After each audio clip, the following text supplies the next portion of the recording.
Pemirsa, sidang paripurna DPRD Pali untuk pengesahan Raperda APBDP 2021 sempat diskors karena orang nomor 1 di Kabupaten Pali tidak hadir.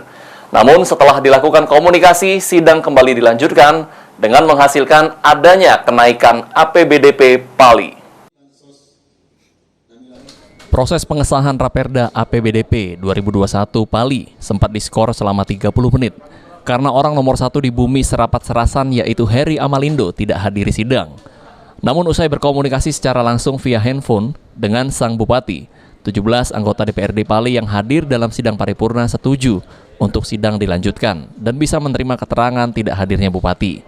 Dalam Raperda ini, anggaran APBDP Pali tahun 2021 alami peningkatan 77 miliar rupiah dari tahun sebelumnya karena ada bantuan dari Gubernur Sumsel yang bukan dari PAD.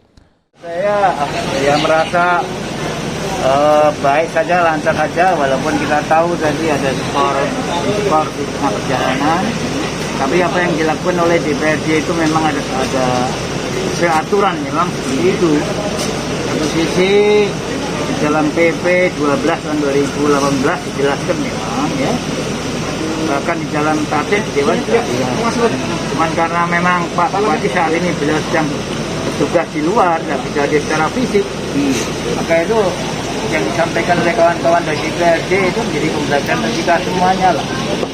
Ya, jadi hanya memang paripurna tetap jalan, hanya penandatanganan beliau Pak Bupati belum bisa dilakukan, cuma saya saja sebagai harap saja bahasa mengikuti paripurna.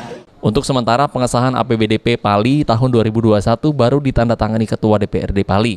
Dan Ketua DPRD Pali memberitahukan jika pengesahan harus dikejar karena sudah masuk deadline. Aji, PAL TV.